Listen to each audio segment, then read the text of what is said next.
Ready to go? Yesterday, we did what our first go-around of this 2-hour presentation on FEMA and federal contracting. It's a $300 billion a year market you've been missing out on. And because yesterday when I got here at 7 o'clock in the morning and I walked into the breakout room, there was just about a dozen people there. And some people were saying, look, you know, we're running a little bit late. So I started telling a story about getting a phone call from Marcus Ream up in Washington, the state of Washington, who had been through our workshop. And the phone call went like this. Hey, Doug, I just got a phone call from Shannon Lutz at the Navy shipyard in Philadelphia. She wants to know if I'll take this job that I bid for $149,500. And I said, okay, what are you calling me for? He said, well, I want to know if I should take it or not. And I said, well, what was the basis of your bid? And he said, I didn't have time to go see what it was. It's on the nuclear side. They don't have any pictures. You can't take your cell phone back there or anything. And it was estimated from $100,000 to $250,000. I've used up my bonding working up on the north slope of Alaska, so I knew I could get tripartite escrow agreements in lieu of bonds up to $150,000. So I was thinking, well, maybe other people are thinking the same thing I'm thinking, so I'm going to bid for $149,500, and I'll come right underneath the radar and I'll take the job. And I said, well, wait a minute. You don't know if this is going to cost $10,000 to do or $1 million to do, and you're asking me if you should take the job for $149,500? He said, yeah. I said, well, how do you expect me to figure this out? What's the job? He said, well, it's demo the heat treatment furnace. Oh, okay. Well, I've been up there. I know what that is. And I said, well, what do you want to do? He said, well, if you can figure out how to make money on it, then I'll just split the profits with you. And I said, okay, I'll tell you what. How about this? I will guarantee you at least $25,000 if you'll make one phone call and say exactly what I'm going to tell you what to say. He said, well, what if the job only makes $20,000? I said, well, I'll take $5,000 in my pocket and give it to you. Because in my mind, I was thinking, I can get that out of there for $100,000 easy. So, you know, if I just guarantee him 25, we'll each make 25,000. And he said, okay, well, can I get that in writing? I said, no, but you can turn on tape-a-call. I don't know if you guys know this. There's an app you can put on your cell phone. You can record the phone conversation. So I said, here, I'll tape it. So I pause. I turn on tape-a-call. I join the call together. I say, okay, it's being recorded. Okay, so here's the agreement. You're going to call Shannon Lutz, and you're going to say these exact words. Hi, Shannon. I really appreciate you calling me about the demo of the heat treatment furnace project. If I did agree to take the contract for only $149,500, what would happen next? Is that something you would email me a contract and I'd have it in the next 15 to 30 minutes? Or does something else have to happen first, and it may be several days or a week before I'd get the contract? Now, because it's being recorded, Marcus, I want you to be able to listen to it over and over until you can actually memorize those words, because she's going to say, yeah, I'll just email it over. Now, when she does, you email the contract over to me, and I'll take care of it. I'll do the project transparently so you can see exactly how it's going to get done. And of course, what he didn't know was that my grandson was in his senior year of high school at Morristown, Pennsylvania, about 20 miles north of there, and all I'm thinking about is, hey, I get a paid trip to Philadelphia, and I get to spend time with my grandson. So he sent the contract over. And by the way, some of the people in this room, I've shared that contract with them by an email. So the ones that got an email from me that said, if you want to see a real federal contract for $149,500, the subcontract agreement to Tamco Demolition for $71,000. You can see how we made over $75,000 profit on the job. We split it. We each made about $37,000. I actually called up Marcus and afterward, and I said, you've got a total of, 15, 20 minutes in this thing. You're going to have to spend probably an hour getting the submittals done. I'm going to send them to you. You got to turn them into Shannon. I'll set everything up, and then what we'll do is I'll get the whole project done, and you'll have less than 2 hours in this. You'll be making about $18,000 an hour. Does that work for you? He said, of course. So when I got up to Philadelphia, I had called some of my buddies, and they all told me, call Jimmy Johnson over at Tamco Demolition. You can Google it. It's named after his wife, Tammy, Tamco Demolition. So Jimmy came out, and he and I went over and walked the job a little bit, and I said, this is a massive heat treatment furnace. When I say massive, I mean the door on this heat treatment furnace is 18 feet wide, about 20 feet tall, weighs 10 tons, has big counterweights.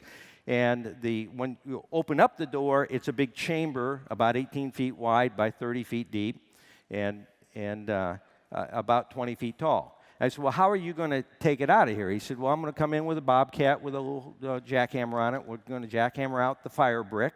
When we get it all out, he said, you ever heard of the jaws of steel? And I said, yeah. And he said, well, think of that times 100. He said, I got a machine that will cut through 6 inches of steel like scissors. We'll cut it up in 2-foot squares. I'll put it in a dumpster. I'll haul it out of here. And I said, well, what's something like that run? Maybe $10,000 a day for your equipment and your crews? He said, what do you have in your budget? I said, well, I'm thinking, maybe $10,000 a day for 6 days. If I give you an extra $10,000, it'd be roughly $70,000. And I said, can you send me over a quote? Well, what do you think the quote was? $70,000. Now, what I'm going to teach you right now is something I call a script.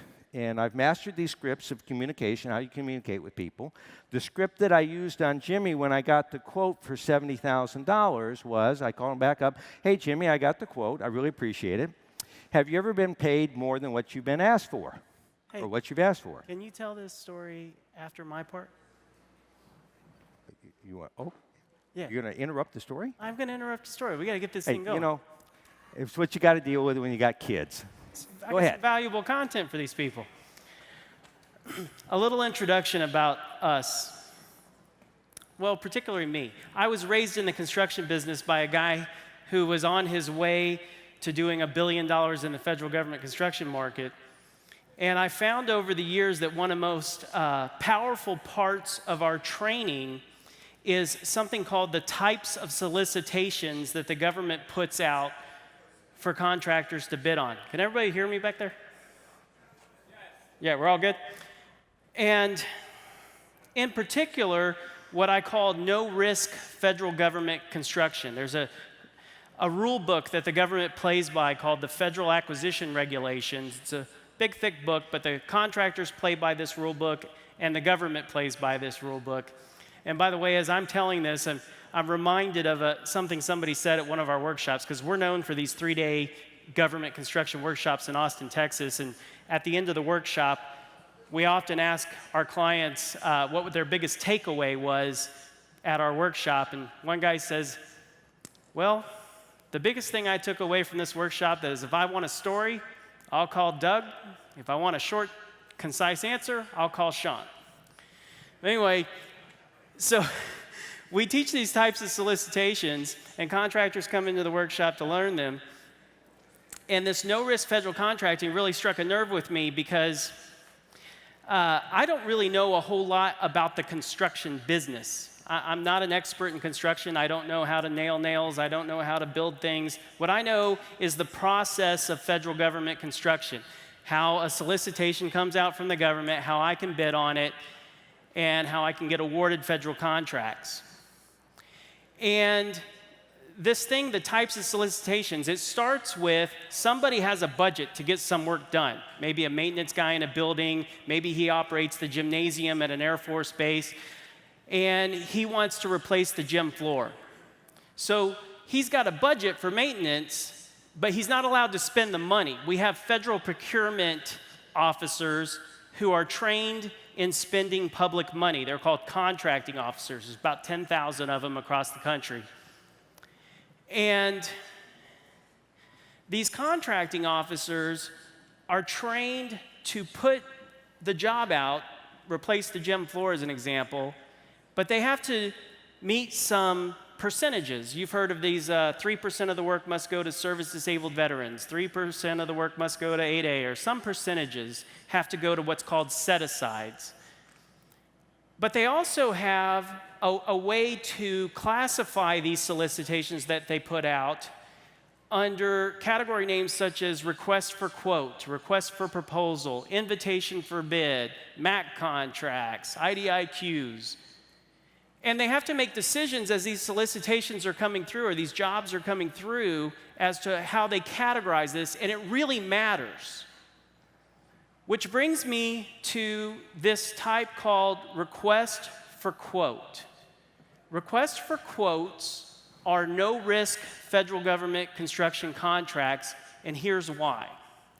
Normally, if I'm a home builder or a roofer, and I go to an owner and I give them a quote, and I say, I'll build this house for you for $100,000. When it's signed, so when that owner signs that document, what do we now have? A contract. In federal government construction, under the RFQ type of solicitation, we do not have a contract. It's because, remember the rule book I told you about, the Federal Acquisition Regulations? There's a FAR, a Federal Acquisition Regulation 13.004A. A solicitation for quotes commonly used under simplified acquisition procedures where the estimated value of the requirement is less than $100,000. And by the way, since this slide's been made, it's up to now, I think, $150,000. In accordance with FAR 13.004A, a quotation is not an offer and consequently cannot be accepted by the government to form a binding contract. Therefore, issuance by the government of an order in response to a supplier's quotation does not establish a contract. The order is an offer by the government to the supplier. Who's the supplier? Me, you, right? It's an offer to the supplier to buy certain supplies or services upon specified terms and conditions. A contract is established when the supplier accepts the offer. So I give them an offer, it's signed. They get the offer, and now they have to offer that back to me. And then it's a contract when I accept it. How many bids would you turn in if you knew every single bid you turned in, you could withdraw? All of them. I tell people, bid every single RFQ that makes sense for you, all of them. Because you have 3 options when they call you. And I'm sorry we're in such a big room, because normally I teach this thing in front of 8 people in a 3-day workshop, and I use a lot of curse words, and I explain these things in great detail. But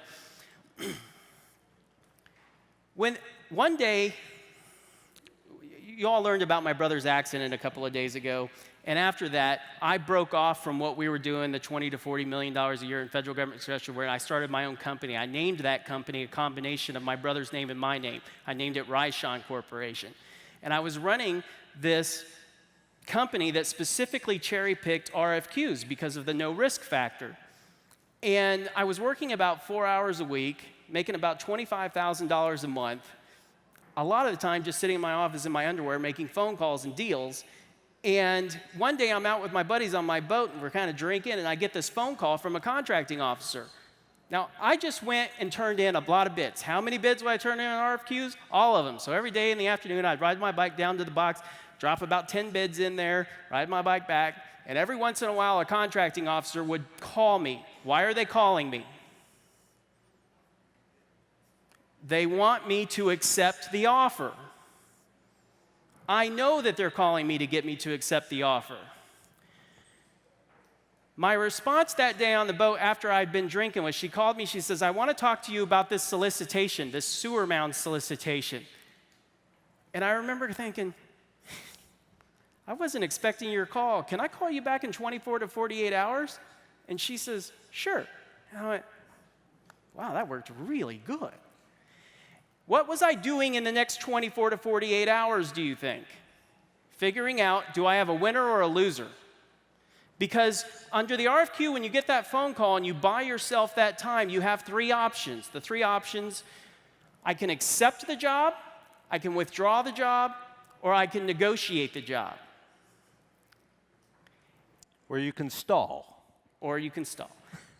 And negotiate means I can negotiate in time, dollars, or scope. Hey, do you need all of it done now, or can some of it be done under another solicitation later? Okay? Well, if I have those 3 options, I can now not take all the time that it takes to bid the job and all the knowledge required associated with bid the job.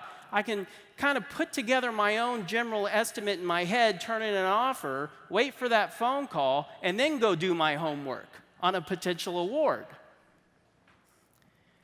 Now, is anybody in the room not on board with the concept of RFQ being no risk? If you can withdraw every bid you ever turn in, is everybody on board with that? Now, there's this other type of solicitation called combined synopsis solicitation. And when you mix combined synopsis solicitation with an RFQ, a lot of magic starts happening in federal government construction. Because sometimes the government doesn't have what's normally known as a plan and spec job. What they have is a list of stuff that just needs to be done. A maintenance guy might walk around and say, that mirror's broken. There's a hole in that wall. We need to replace the flooring in this part of the room. And that's not a typical plan and spec job. It's just kind of, it's information. It's something they want done, but it kind of leaves a lot to the imagination. How do you put to bid together if it's 1,000 miles away and all you have is just missing information, bits and pieces of the picture? It leaves a lot to the imagination. So how do you properly bid the job? So we've come up with our own explanation as to what combined synopsis solicitation means to us. So this is the part you really want to write down. Combined synopsis solicitation, our definition of that is, this is what they want, give them a price. Now, if they've got an RFQ that's no risk and kind of missing information, so it's a combined synopsis solicitation RFQ, you can end up with something like this. This is a job that I bid in 2005, and this is the basic information that I was given. It was an RFQ combined synopsis solicitation. How big is that? I don't know. What's a sewer mound? I did this job, and I still, to this day, do not know what a sewer mound job is. So, anybody want to venture a guess how much I bid on this job? Wow, really close. She said 100,000, huh? Okay, I was awarded this job on September 30, 2005, Rishon Corporation. Quote submitted in response to the sewer mound job, $99,800. Now, remember, I was on my boat. I get a phone call from the contracting officer, and she says, hey, I'd like to talk to you about the sewer mound job. And I say, I'm sorry, I wasn't expecting your call. Can I call you back in 24 to 48 hours? Now, I didn't know what a sewer mound was. I don't care what the construction is. I don't care where it is. It doesn't matter to me. I'm not the guy who has to go out there and do it. I'm the guy that negotiates the big deal with the government, and then I go find the guy who knows how to do this, the guy who knows. Now, in my mind, I was thinking, sewer mound, you know, it sounds like a septic system, kind of. So I Google Oklahoma, and I call this septic system guy. Now, in my mind, I was thinking, he don't know what a sewer mound is, but he knows a guy who knows how to do sewer mounds, is what I'm thinking. So I call him. Now, Doug talks about scripts, and I've got a great script, and I've been saying it a lot of times over a lot of number of years, and I've actually got a client of GCExperts in this room, just happened to stop by tomorrow, this morning, I didn't even know he was coming, but he'll tell you this script is really effective. And what I did was I picked up the phone, I called the guy and said, hey, my name's Sean. I'm a national federal contractor. I do everything from wind tunnels, water treatment plants, to kitchen renovations. I'm calling you today because I looked on Google Maps, and there's this sewer mound job about I guess it was about an hour away from him. But you look like the closest guy, and I was wondering, do you know what sewer mounds are, or do you perform sewer mounds? And he says, yes, I do them. I said, great. I'm going to send you over the plans and specs by email. When you get them, just pick up the phone and call me. I'm already familiar with the job. Yeah, right, I'm familiar with the job. So he calls me, we talk about it, and now I'm pressuring him, because I just got off the phone saying what to a contracting officer? I'll call you back in 24 to 48 hours. Now I'm pressuring this guy. Give me a price. Are these things 20,000? Are they 100,000? Are they 150,000? I need to know. Do I have a winner or a loser? He says, Sean, I can't tell you anything until I go out there and look at it. Like, oh, man, come on. Killing me. Guy drives out there an hour. No cell phone coverage in the middle of this place in Oklahoma, so I have to wait. Stays there an hour, comes back, and he says, hey, Sean, they need 3 sewer mounds, not 2, and I can do all 3 for $39,000. And I instantly said, well, gosh, my budget for 2 was $20,000. I guess if you're going to do 3, my budget would be $30,000. Can you do it for $30,000? And he says, yeah, I can do it for $30,000. I said, great. I'm probably going to send you over a contract here in about 2 hours. What's my next phone call? Contracting officer. I'm so sorry I couldn't take your call yesterday. How soon can you award? We're eager to get started on this contract. She awards the contract. I've got it, high award. I've got low costs. And we get this thing going. Now, when I tell this story in the workshop, it's directly after the part where Doug, my dad, he uses these archaic terms, kind of an old guy. He talks about white gloves, black gloves, things that are ethical and non-ethical, and he's a 100% ethical guy. And some people say, that's not really, you just got through telling everybody you didn't even know what a sewer mound is. How did you have a budget? And so I go over and I grab somebody's cell phone off the table and I say, hey, you have to buy this cell phone. It's an iPhone 6. How much? $100. Okay, that's scenario 1. Then I go scenario 2. I'm going to sell you this brand new shiny iPhone for $5. What's your budget? $5. Your budget instantly changed. And I'm telling you, when that guy called me and said 3 of them for $39,000, my budget instantly changed. Well, gosh, I had them for $10,000 a piece. Okay, we made the deal. Now, what I love about the federal government construction business is once I've made those phone calls, what do I have to do in order to collect that $100,000? I make a phone call to the sub and say, hey, man, I just want you to know, if you check your email, you're going to have your purchase order or subcontract agreement or whatever I'm sending over to you, okay? And then I go back out on my boat, wait a week. How's it going? Can you send me 3 text pictures a day while you're moving through this thing? At the end of the deal, I got to do a little bit of paperwork to get paid. By the way, how fast does the government pay? It's actually, the Prompt Payment Act is 14 days. But normally, when I do, because it's all wire transfer now, when I do Prompt Payment Act pay acquisitions, they pay in about 3 or 4 or 5 days by wire transfer. Okay? Now, that's what's called a progress payment. So that's any percentage, because I teach this in the workshop, but I'll give it to you. How does a federal contractor make money? It's only 2 words. Percent complete. You can't make money in federal government construction unless you achieve percent complete. And they pay on a percentage complete basis. I always tell people, what I love about the government is the moment you achieve percent complete, you're entitled to money. And anytime you're entitled, or you achieve the concept of entitlement with the federal government, the only other question is how much. So once you're entitled, they have to pay you. It's not like, if you come over to my booth and I go, hey, I gave a great speech, now pay me, dude. But with the government, it is that way. I achieved percent complete. Pay me, dude. And they've got somebody whose job it is to just pay you. It's not emotional. They're not pulling it out of their pocket. It's the public funds. They didn't have to award that contract to me. They could have awarded it to somebody else. I'm guessing that I was the only bidder. How many of you guys would have bid this job yesterday? Yeah, I've asked that question dozens of times. Nobody's ever said, me, I would have bid that. Now, based on what you've learned so far, how many people would bid this job tomorrow? Okay, I would have had some competition. and you would have made a lot of money.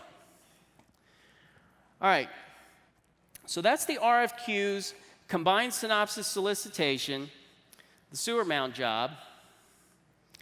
And one of the common questions comes up is, well, did you go after them for a change order? If you knew there was going to be 3 prior to award, why didn't you try to get 150,000? And the answer to that's pretty simple. Suppose I go back to them and say, you know, I just found out we got to put 3 in, so we're going to have to negotiate something a little more, and then they pulled the plug on it.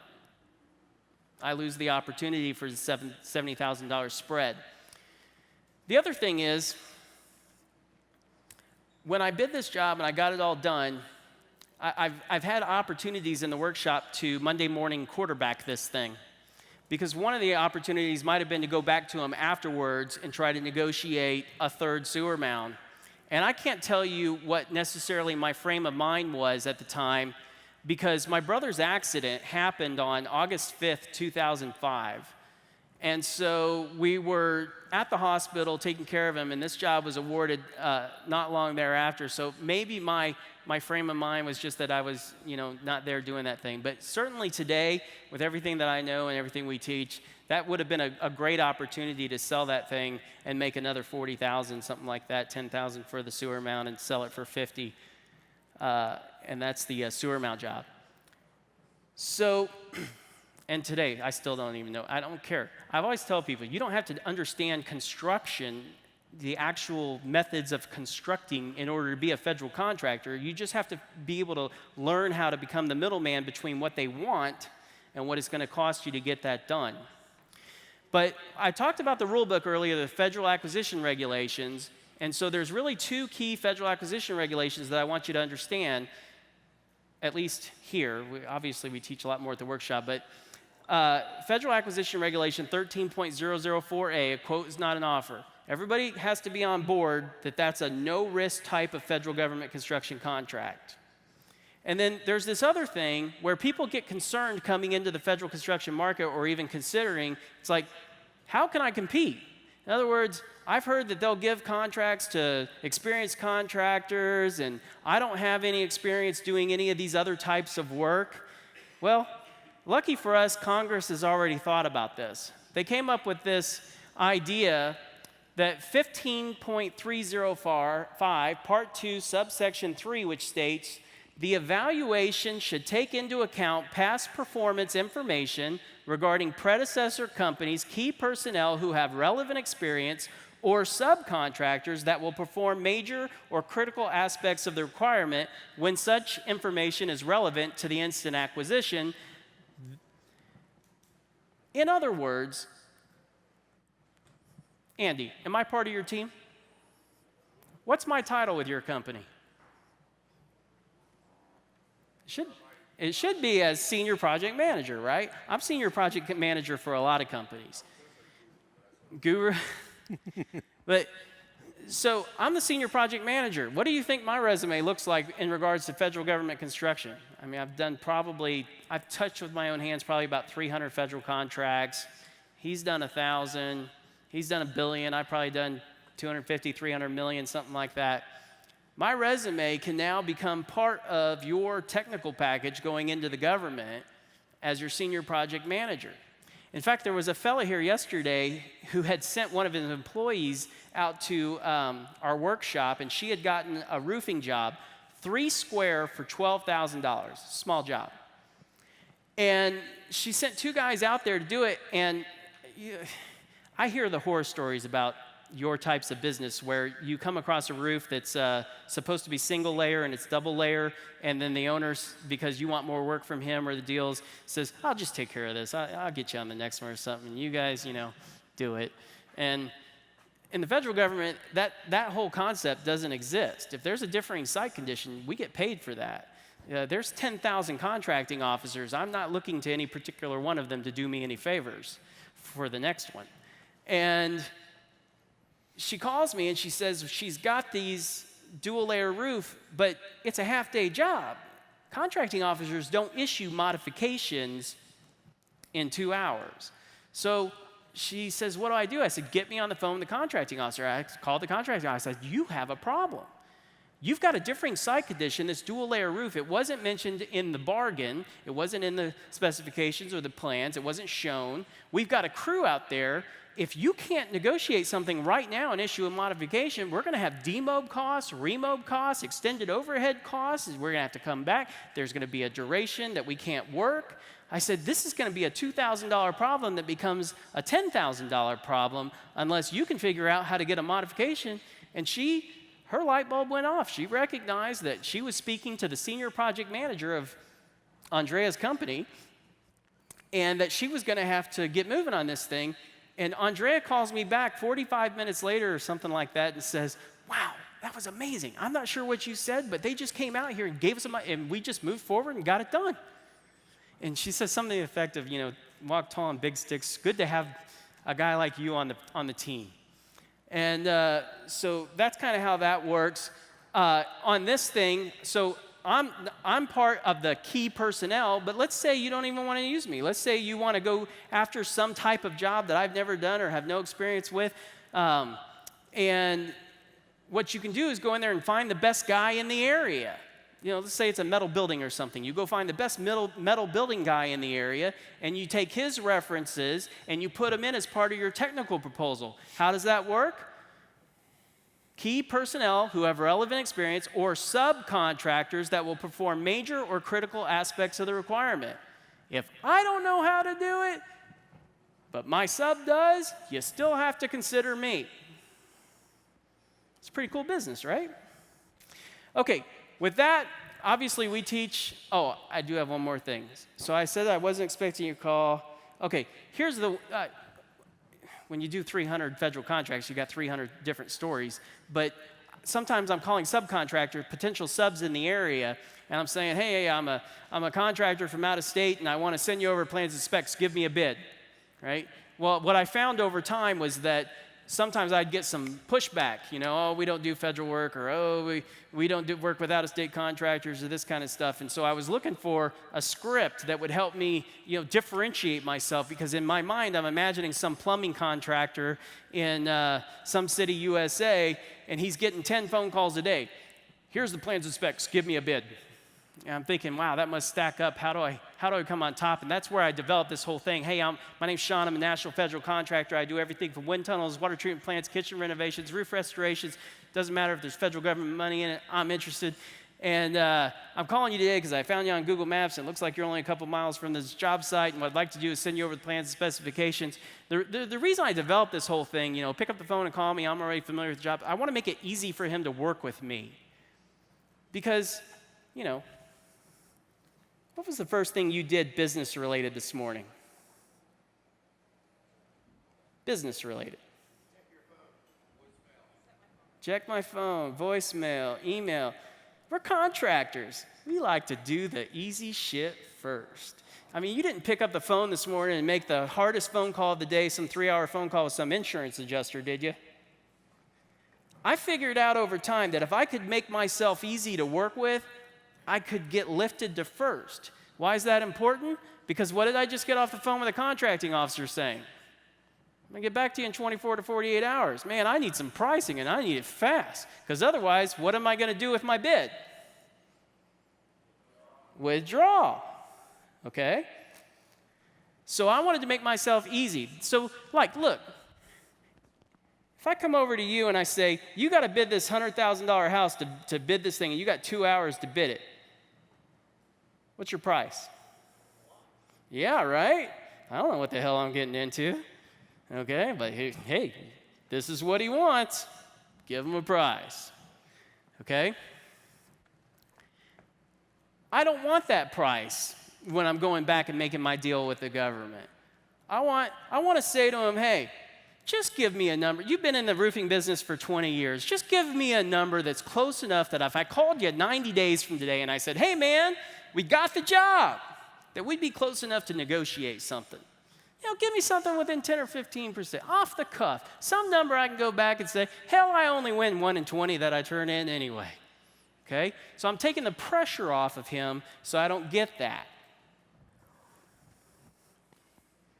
Then, one thing I've noticed about small town subcontractors all across the United States is they've figured out that they have competition, and they've figured out in their own mind that anybody who tells them I can do what you do, it's a believable statement. Particularly from a guy who's saying, hey, I'm a national federal contractor. I do everything from wind tunnels, water treatment plants, kitchen renovations. Hey, when you're putting together your price, just consider that I have to make a business decision. Either I'm going to sub this thing to you, or I'm just going to bring my own forces and go up there and do that job myself. Now where's his pricing?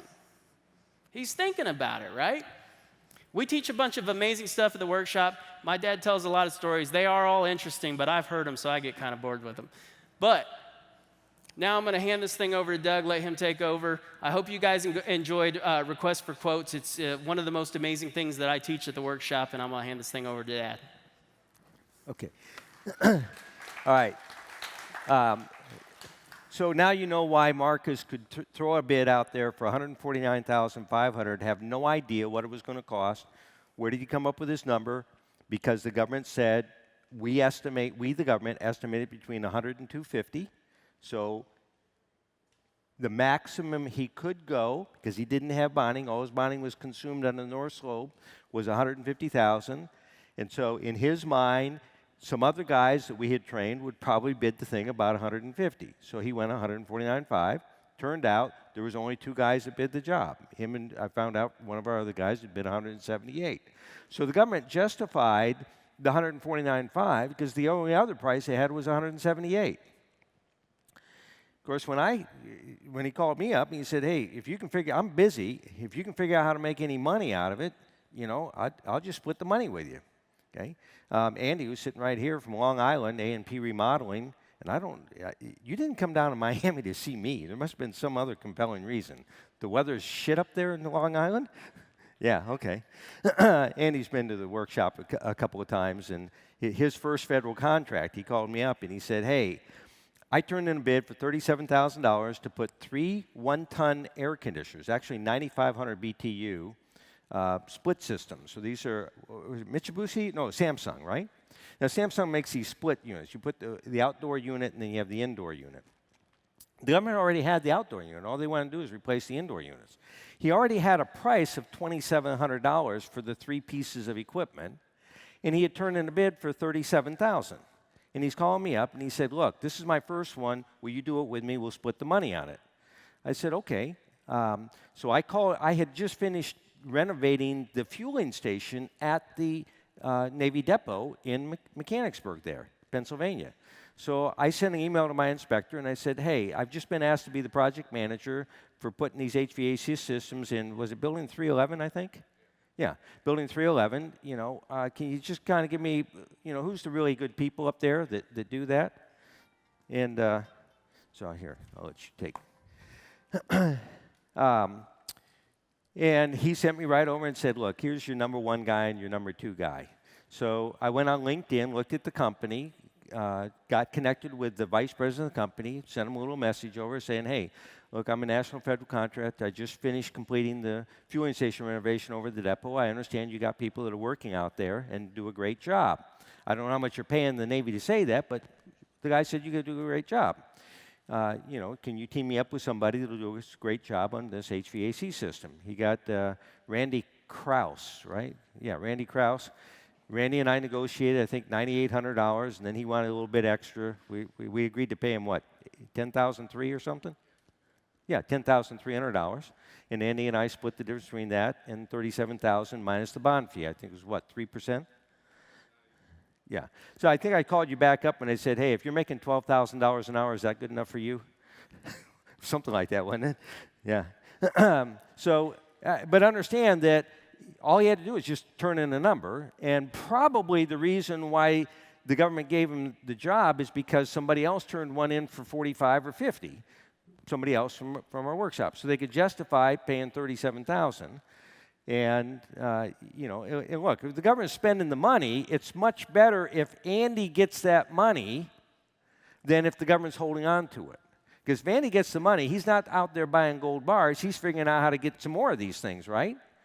In fact, he bought a new airplane. I got an email 4 months after he went for the workshop. He said, got a new airplane, making so much money. And so how did Marcus come up and just bid this job? Because he knew he could withdraw. And he also knew that, hey, I'm part of his team. You can pick up the phone and call me. And, you know, so when I got up there and I made the deal for $71,000 with Jimmy, I sent Marcus an email and I said, hey, I need you to issue a subcontract agreement to Tamco Demolition for $71,000. He sent an email back and he said, how much more is it going to cost? And I sent back, my travel expenses, great business, huh? Smiley face. I get back 3 smiley faces, right? So what we teach in the workshop is people in the construction business will generally trade their time for dollars in the area of $20 to $200 an hour. If I called you up and I said, look, I got a project here. I need you for a week, 40 hours. I'll pay you $150 an hour for 40 hours. That's $6,000. Do I have you on my team for a week? Okay, he's trading his time for $150 an hour. I wrote about this. If you want to go on LinkedIn and there's a little search bar, you can search posts. And if you search for what's the real value of your time, I wrote about this. It's a post on LinkedIn. And I talk about this, that contractors, one of the problems we have is we're willing to trade our time for money in a range of $20 to $200 an hour, right? But there are people in the construction business that make $1,000 to $10,000 and more per hour, okay? What's the difference between the guy making $200 an hour and the guy making $20,000 an hour? Well, I'm going to make it real simple. The difference is the guy that's making $10,000, $20,000, or $1,000 an hour is the guy that's figuring out how to get the deal done. Because, look, how many people in here can do a roofing job? I mean, it's like every hand, right? So if I'm not happy with his price or he's too busy, I can call you. If I go to your zip code, if I type in zip code roofers in Google, how many roofing contractors are going to be in that zip code that will show up on Google in yours? 5 to 20, maybe 50? A lot, right? I mean, if your wife called up and said, hey, the garbage disposal isn't working, and you're from Iowa, you're here at the show. You're going to say, well, look, just, go to Home Advisor, go to Yelp and look for a plumber. And, the guy says $85 an hour, fine. And if he doesn't show up when he's supposed to and she calls you again, he didn't show up, call another one. How hard is it to find a good plumber to change out a garbage disposal that's willing to work for somewhere between $80 and $150 an hour? Pretty easy, right? In pretty much any zip code. Now, so where's the real money? The real money is figuring out how to get a great deal. So one of the reasons why you're here listening to me, if you want to take this to the bank, is you're here for one reason. You're here to learn how to get what I call high-value contracts. You can write it down. I'm here to learn how to get high-value contracts. Now let's define a high-value contract. Because up until this very moment, if I asked you what a high-value contract was, you'd give me a certain definition, but I'm going to give you a new one. The definition of a high-value contract is one that takes very little of your time. Andy, how much time did you spend bidding that job at Mechanicsburg for $37,000? 20 minutes. Okay, he threw a number out. 20 minutes. Okay, very little of your time and little or none of your resources. How much cash did you pay out before you got paid? Before you got paid? Zero. What, did you have to pay the bond fee? How much was it? 3%? 2.5% times 37,000, so $900? Yep. 1,100. Okay. So Andy had to pay out $1,100 because he had to give the government payment performance bonds on that job. And what he got back was $37,000 and half of the profits after we paid Randy Krause $10,300. Okay? So a high-value contract is one that takes very little of your time. In his case, 20 minutes, probably another 40 minutes doing some paperwork, getting the submittals in. So he's got about an hour. If he makes $12,000 an hour, he's making $12,000 an hour. So it takes very little of your time and little or none of your resources and gives you a huge cash return. I want to add something because I get a lot of questions, and you guys just talked about bonding. Understand, bonding in our business is talked about in the same way that a Sprite or a Pepsi can be a Coke. Give me a Coke. bonding is one of 5 different types of payment and performance protection with the federal government. Everybody always talks about bonding because it's actually, if you look at the list of 5 approved, Congress-approved payment and performance protections, bonding is the first one listed. But the others are an irrevocable letter of credit with your bank, something that's called a tripartite escrow agreement. Just think of an escrow account like with the bank, so the government pays the bank, and then the bank distributes the money, the profit, to the prime contractor, who would be you guys, and then they distribute the other funds to the suppliers and the subcontractors. And tripartite escrow agreements are good up to $150,000, so you can do multiple $150,000 contracts in a year under tripartite escrow agreements and never have to get the finances for bonding. And in fact, one of our clients, he came to us because he was upside down with his bonding company, but knew that we did tripartite escrow agreements and that he could do federal government construction. So he did a whole bunch of tripartite escrow agreement, payment and performance protected contracts, and actually paid back his bonding company, and in fact retired from federal government construction and opened up a marijuana dispensary in California. So anyway, if you want to talk to him and ask him about GCExperts, he has a bunch of great things to say. But also, after tripartite escrow agreements, you have you can put up cash and a deed to land. But all that can be found under Federal Acquisition Regulation, I believe it's 28.102. Okay. So let's talk about how you get started in the federal contracting business. All right. How many of you are registered at sam.gov? Are registered with the federal government? I see one. Anybody else? Do I only see one? Okay. So Yeah, one person's registered, plus I know Andy is. No, there's somebody else. There's several? Okay. Now, here's the real numbers. What I want you to understand about the world of the United States of America economy. It's about a $13 trillion a year, about a $16 trillion a year economy. So $16 trillion changes hands every year in the United States of America. About nearly a trillion, about 900 billion of the 16 trillion relates to construction. About 900 billion. Of that, 27 to 31% is federal. What's the rest? So we got roughly 300 billion is federal, roughly 600 billion is residential, commercial, industrial, city, county, state. Okay, that's the market you're in. You're in one of those markets, that $600 billion a year market. There's about 1 million licensed contractors in the United States. Less than 3% are registered and qualified to get federal contracts. So you got essentially 97% less competition right there. Okay? So I want you to understand the numbers. Now, if you take the average number of work days in a year, so we take 365 days, take off the weekends and the holidays, there's about 270 work days in a year. That means the federal government, on an average, is awarding contracts equal to 1,000 $1 million contracts a day. They're spending 1,000 $1 million contracts a day on the average over that period of time. Now, most of those awards actually take place in June, July, August, and September. September 30 is the federal government's annual cutoff date. And there are contracting officers that will be at their office till midnight trying to spend that money. Why does the government spend all that money by midnight, September 30? Why do they do that? Because what happens is Congress goes, well, you didn't spend all the money we gave you last year. You must not need all of them, right? So they will be there till midnight to make sure they get that money spent.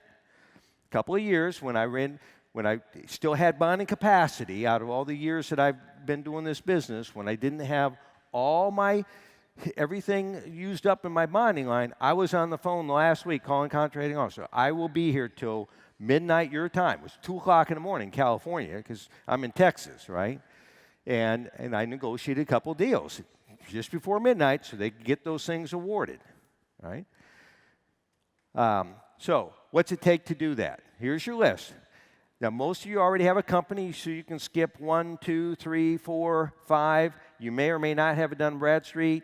and you may or may not need to have a resale certificate. I don't in Texas, but some states you do, all right? And you got to file your company with the requisite taxing agencies. So you probably have done most of all 1 through 8, and even 9. Next thing you got to go is sam.gov. You can do it for free. It'll take somewhere around 14 hours on the average over a 7 to 14-day period, average about 10 days. By the way, my wife, all she does is get people SAM registered for our clients at GCExperts. And normally she charges $697 for that. We've got a special on our GCExperts.com/WTS. If you click the Get SAM Registered, she's going to be doing it for the attendees to this event for $397. Yeah, the website for this event is GCExperts.com/WTS, Win the Storm. It'll send you a form, you fill it out, and it'll take about 10 days. She'll get it taken care On the bottom of that, you can click and put a credit card in for $397, and over the next 7 to 10 days, she'll do all that for you. So you just decide whether or not it's worth, your time's worth $50 an hour or $30 an hour or something like that. Whatever. It's better to pay somebody else to do it, but you can do it yourself, okay? So that's sam.gov. You put a business plan, affirmative action plan, and a safety plan together to get federal contracts. You can get registered at fbo.gov. So you see sam.gov, you see fbo.gov. FBO is the government's advertising, its main advertising website, where most of the projects are advertised. It's called FedBizOps. You can go to fedbizops.gov. It's the same thing as fbo.gov. You will need to get general liability insurance in accordance with each contract is awarded. It'll tell you what the requirements are, but I tell people don't go buying insurance for the federal government till you get a federal contract. You don't need it. You don't need it to bid the job, but you get awarded the job, you're going to have to turn over their certificates or you can't start the job, okay? Any questions about how easy it is to get started? All of you guys qualify, you're running businesses, you can get your business registered at SAM. If you go interview the 27,000 people, I'll be right with you, the 27,000 contractors that are registered at SAM, you find that about half of them actually do federal contracts. So about half of you, on the average, people get, maybe I ought to get in the federal contracting business, and they'll go do all this work to get registered and qualified, and then, oh, shit, now how do I actually get a job, and if I get it, how am I going to do it, right? And so there's a little video that I share. If you send an email to me and just put WTS in the subject line, I'll share the actual contract that Marcus got for $149.5, the subcontract agreement that signed by Jimmy. You can have all that. All right, so now what do we use? What's the most valuable thing you have after your health? The most valuable thing you have after your health, to make it real easy, it's simply the time. Time. Your time is the most valuable thing you have after your health. You can't buy more of it. You can't save it. Everybody gets the same 24 hours in a day. So to me, and we all have an expiration date. Mine's probably a lot sooner than yours, right? So this is, my wife tells me, we go to the doctor, you got a little check box, are you 20 to 24, 20 to 30, 34. I'm always in the last box. At 67 years old, I'm the last box. I have to check the last box, right? So time's extremely important. So I invested over $250,000 building a system that was tracking everything the government was spending money on. I think we actually have a screenshot of it. It's called Bid Tracker. There's a website, bidtracker.com. I guess not. Okay. But what Bid Tracker enables me to do is go through, if the government's got 150 jobs bidding tomorrow, I can go through every one of them in less than 5 minutes and mentally decide whether that's a job that I want to bid, if I'm going to be the only bidder on it. I can tell in 3 seconds if I'm going to be the only bidder on a job. I actually show this in the workshop. I just want to add something on Bid Tracker. So he did invest and build this big software system, but the main advantage isn't necessarily you can find these solicitations so fast. It's that a lot of people have heard of FedBizOps, and they've gone to fbo.gov. What I teach in the workshop through using the Bid Tracker system is that anybody who's not using Bid Tracker and is doing the recognized method, FedBizOps, For every 6 hours that somebody, I mean, raise your hand if you've ever been to FBO.gov and looked at solicitations and then tried to get information. This guy's saying it's convoluted, it's not easy to use, and it's hard to get the plans and specifications and specifically documents you need in order to do. For every guy out there or girl out there, anybody out there using FedBizOps, for every 6 hours that they spend on FBO, the guys in our program are spending 15 minutes. We've calculated that out, that what can be done through Bid Tracker in 15 minutes is going to take somebody else 6 hours.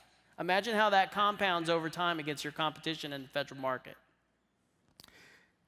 The other thing that Bid Tracker does for you, once you get used to it, this quick scan deal, is that you can pick up what's called patterns over time.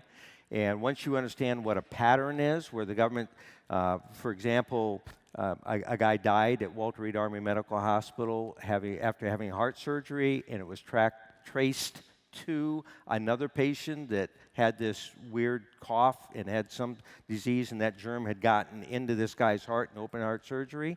It caused every hospital in America to change the airflow in their operating rooms from one of what we call washing the air, where the HEPA filter air was coming out on the top and then going out to the outside walls and corners. So they were washing the operating area. The problem they found and how this person ended up with this germ inside an open heart surgery was that there's equipment and lights and stuff in there that was causing eddy currents, little turbines of air, and one of those turbines had picked this germ up and gotten in this guy's heart. So the new standard is all hospitals have pressurized operating rooms. If you open the door to an operating room, air's coming out so that nothing can get in. That happened in 1985 as a result of this guy dying, doing an autopsy, and finding how in the hell did he get this germ in there? And they traced it to another patient, said they were going down the hall, and so things changed. But you can pick that up on a Bid Tracker report and realize, oh man, I can get all of the hospitals are going to have to do this, right? So you pick up patterns over time, and that can bring a lot of money to you. This project, I bid this job. This is the address of this building. It's 19 stories. Is 450 Golden Gate Avenue. It's the federal building in San Francisco.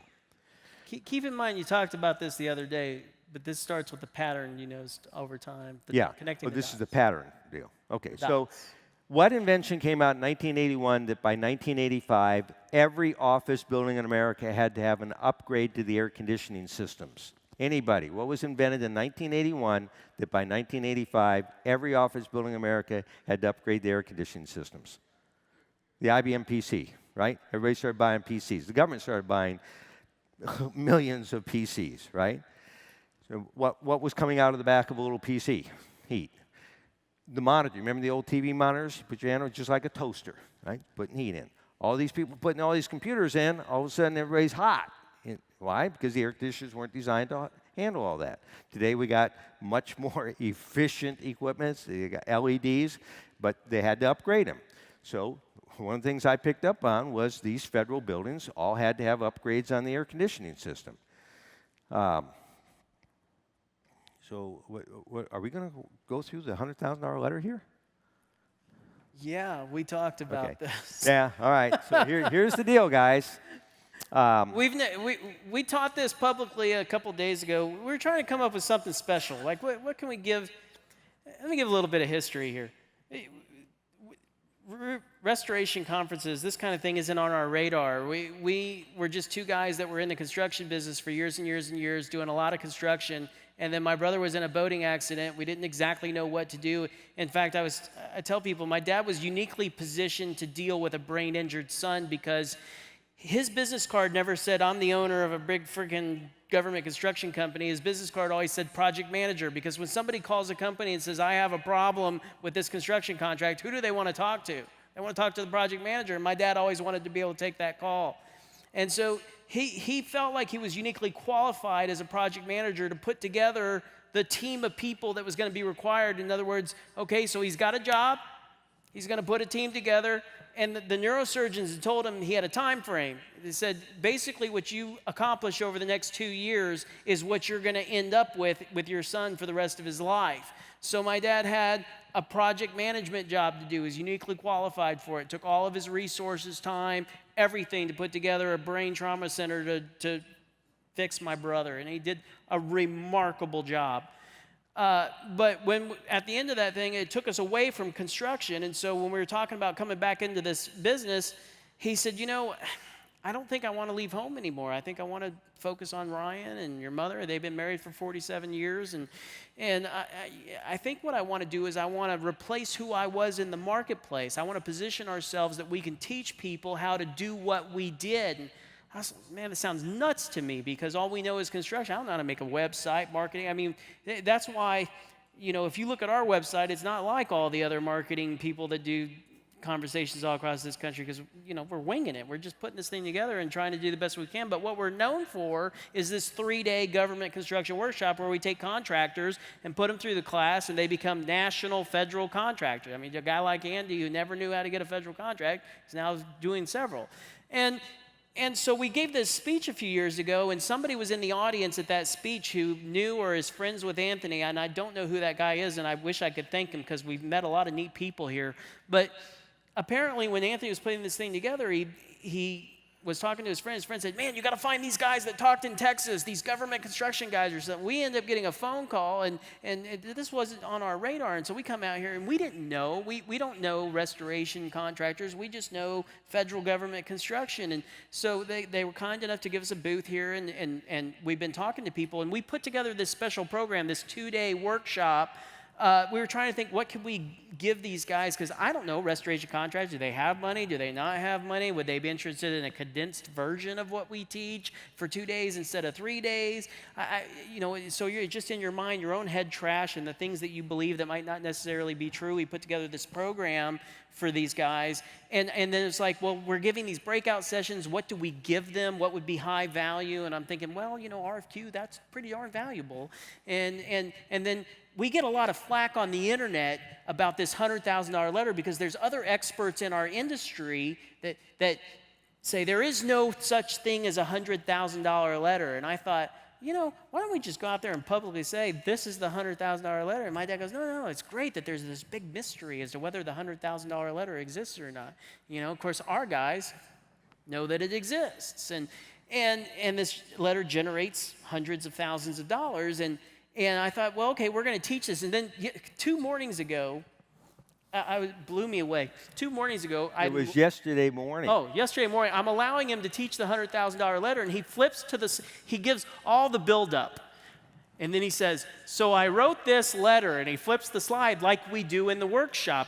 And it never occurred, because nobody in the workshop picks up their phone, because when you're in the workshop, you get the $100,000 letter when you leave. But in this breakout session, he flips over to a $100,000 letter, and 100 cell phones popped up and started taking photos of this thing. And I'm like, holy crap.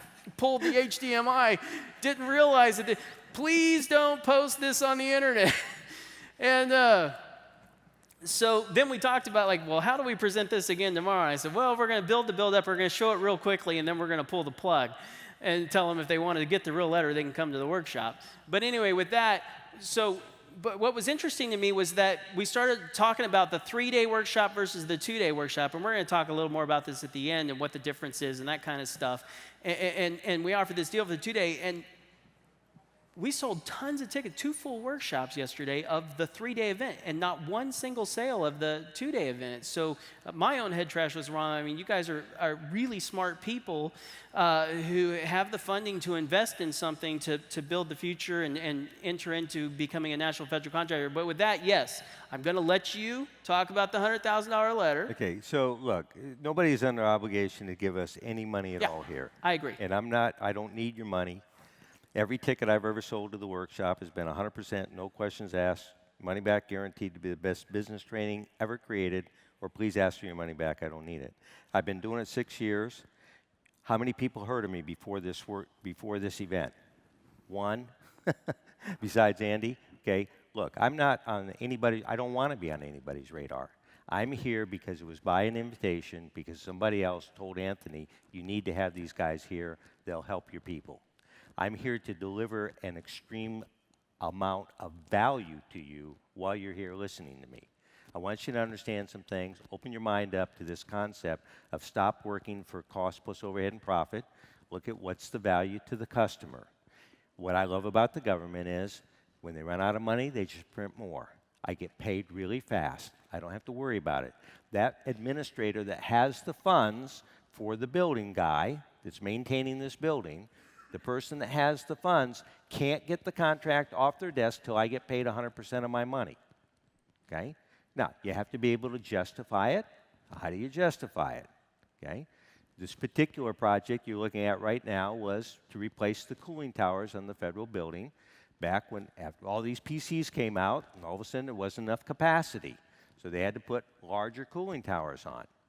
I bid the job for $884,000 to pull the old wooden towers off and put the new stainless steel cooling towers on with Munters PVC fill.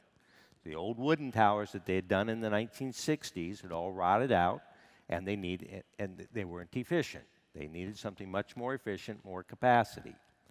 I was the only bidder on this job.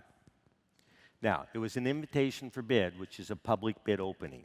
So everybody in the world knew what that bid was if you were in this business. And I didn't get a contract award. I just bid it. They publicly announced my bid, and I didn't hear anything. In fact, a whole month went by, and I see it came out for bid again. Now, anybody can bid the job again, and anybody that's in the business knows what I already bid because it's public information. I was so busy at the time and just kind of really mad that I didn't get the job, but didn't know why. So I just bid it again for $884,000. I didn't hear anything for another month. The same contract came out for bid again. Now I'm really miffed. So I just bid it again for $884,000. The next day I got a phone call, GSA San Francisco. Hey, we really appreciate you bid the job. I go, yeah, 3 times. You know, they said, well, yeah, but we noticed you were the only bidder. I said, yeah. They said, well, why do you think that is? I said, well, if you're asking me, it's probably because I'm the only guy crazy enough that thinks he can actually do the job. They go, well, what do you mean? I said, well, how are you going to get the cooling towers up on the roof? They go, well, how are you going to get them up on the roof? I said, I have no idea. You give me $884,000, I'll figure it out. Okay? They said, we can't do that. So why can't you?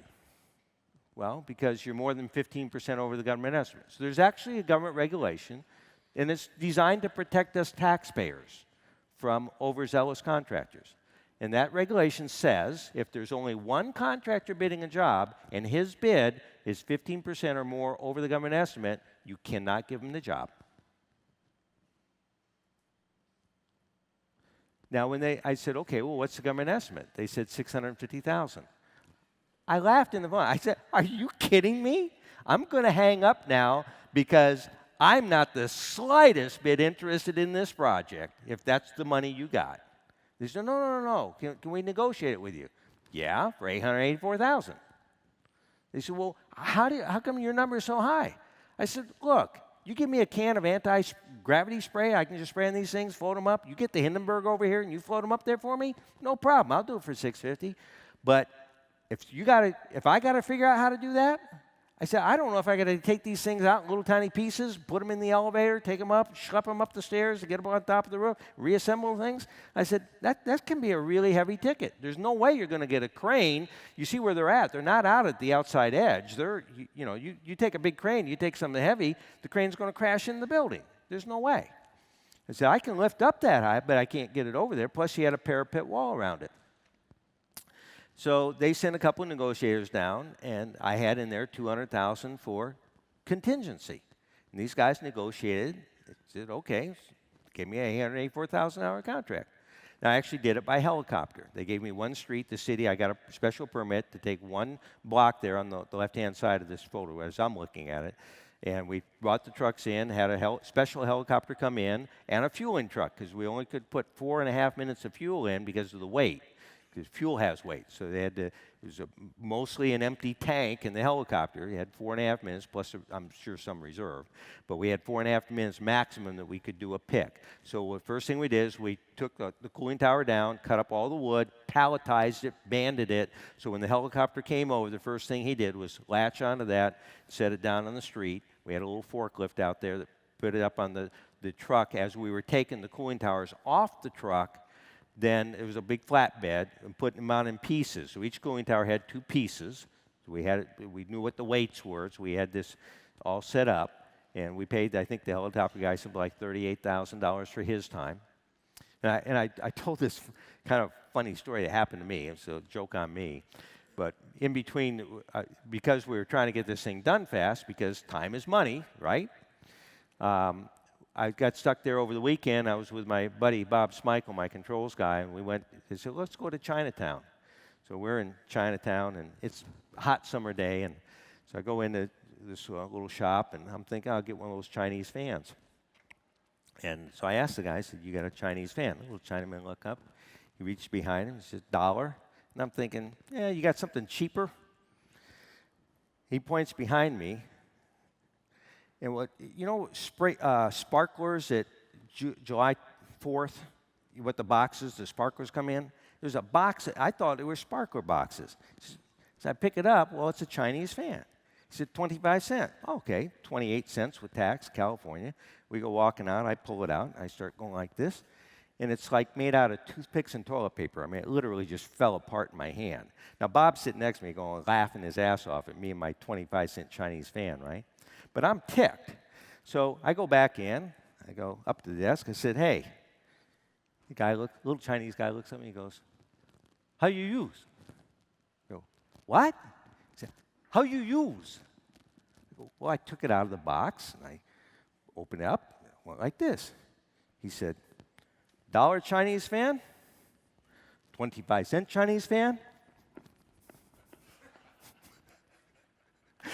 Anyway, so yeah, that was an interesting job to do. So I want to deliver a huge amount of value to you.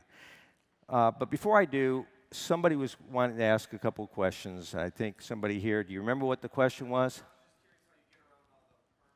Oh, okay, that's a real good question. I've been doing this for 40-plus years now. I got a master electrician's license in 1976. I got a master mechanic's license in 1976. Back in those days, it was by the city. Today, it's by the state in Texas. And I got a plumbing license in 1976.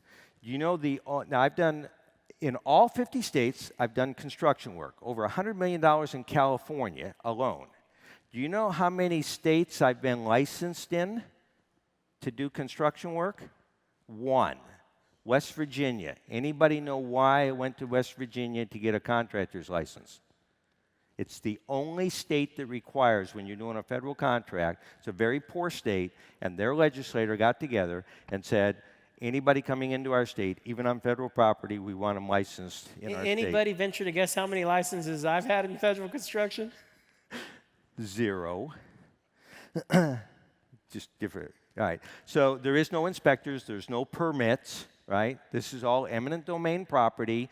You go register at SAM, you're qualified to do business in all 50 states on federal property. How many federal agencies are there? Almost 500. How much money do they spend every year on construction? $300 billion a year. On average, 1,000 $1 million contracts a day. That's $1 billion a day. More than that on the average. Now, most of that gets spent, about 75 to 80, sometimes 80% gets spent in May, June, July, August, September. Your biggest month is August and September. That's when most of the money gets spent because they're trying to get that fiscal year in and get stuff out the door. Okay? But I wanted to deliver you guys just... When you were talking about permits, were you talking about like building permits or licenses? Did that answer everybody's question? Here. Yeah. Yeah, I would just be curious. Like, if you're going into some state, you need to pull a permit. You have to be licensed. Yeah, that's there is all. none. Like, Zero. It's eminent Zero. domain property. You're on federal property. There's no In fact, city inspector. There's no permits. You know the electrical line that goes from the transformer to the building? Normally you call like Louisiana One Call or the utility company to come out and do that. On a federal contract, there is no call. It's eminent domain property. We're the guys that do that line. Okay. All right. Any other questions? Here, hold on. Can you stand up for me? Yeah. Where you're from? Oh, okay. We'll get you right after this. Go ahead. Hi, I'm Jesse from Mason, Ohio. I've done some city contracts, like for the city of Dayton, and when they're paying out on the jobs, they'll wait 3 months. I know you guys said it's quicker turnaround on those sometimes. Yeah. Between 5 and 14 days. But how do they pay out is it a percentage of the job? If you read the federal acquisition regulations, it's part of your contract. So if you go to Fed Biz Ops and you download any No, it's FAR solicitation, 52. Federal Acquisition Regulation 52 is payments, okay? And in there it states that you'll be paid within 14. This is federal law. This isn't city and state. I hear the horror stories of city and state where they say they pay in 30, but they pay in 90. I hear these all the time. But this is federal, and it's federal law. And not only that, but in the rare circumstance, maybe a dozen times over my career, they were late with their payment. Interest is automated. You don't even have to ask for it. And in most times with the wire transfer, it happens in 3 or 4 days. It's really fast. Okay, so like on big jobs, like the one he was showing on there for $844,000, are they fronting any of the money to? No, that's another question that was asked yesterday. Some guy stopped by my booth and he says, in our business, we get some draw ahead of time.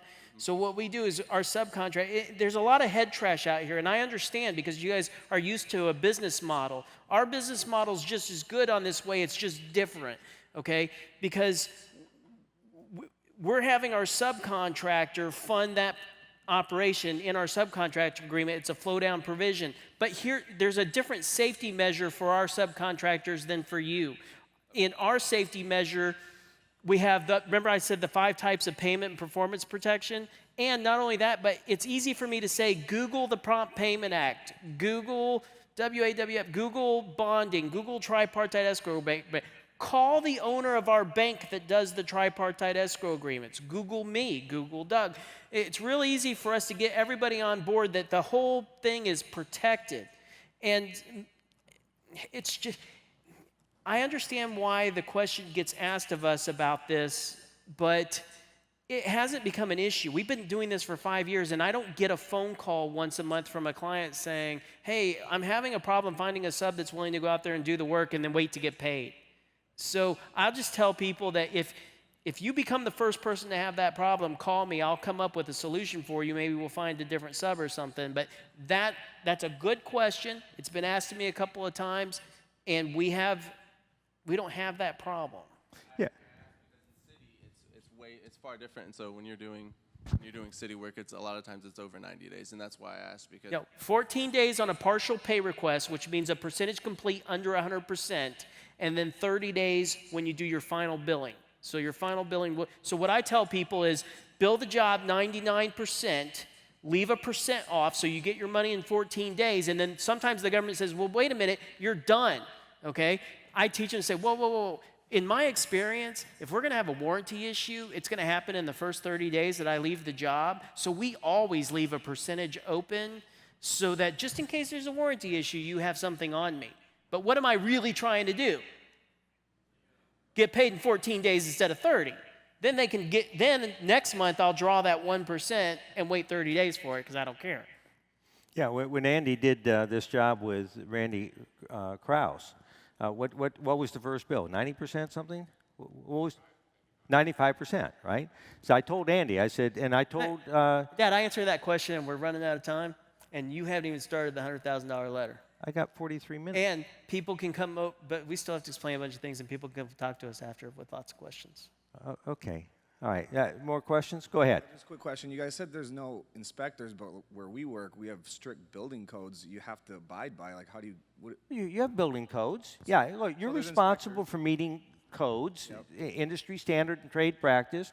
There's actually, I'll quote it for you. You can write it down. In the absence of a specification otherwise, unless it specifically says something, right, you're responsible for industry standard and trade practice. What that means is Hurricane Katrina comes in, they buy a bunch of mobile homes, and then they decide they're going to add extra sinks, and so they put out a contract, the plumber goes, puts extra sinks in, but there's no specification for the P-trap. Can he just leave the P-trap out? No, it's an obvious error or omission. He can't let water go on the floor. Does he have to buy a real expensive one, or can he buy a $1.49 P-trap at Home Depot? It's a mobile home. He can buy the $1.49. Take the same same problem at a federal building. He's putting in a $300 China sink, and there's no P-trap spec. He can't go buy the $1.49. He's got to buy the $38 chrome-plated deal because that's a federal building. So in the absence of a specification otherwise, your industry standard and trade practice prevails. So yes, that's the way federal government works. We're going to teach you all that in the workshop. But your question about getting paid, you don't get any money up front. Somebody told me in the insurance business, you get a check up front, then you go do part of the job, and then you get the rest of the money. It doesn't work that way. We tell everybody, look, you're in the construction business. You work, you get paid. But if Andy would have died, right, or if Andy would have just taken off and gone somewhere and took the money with him, the bonding company's there to pay the subcontractor, right? And if he's using tripartite escrow, he only gets his profit. He doesn't get the money goes right to the bank, directly to the subs or suppliers under tripartite escrow. So you can't file a lien on a federal job, so the federal government has to put these payment protections in.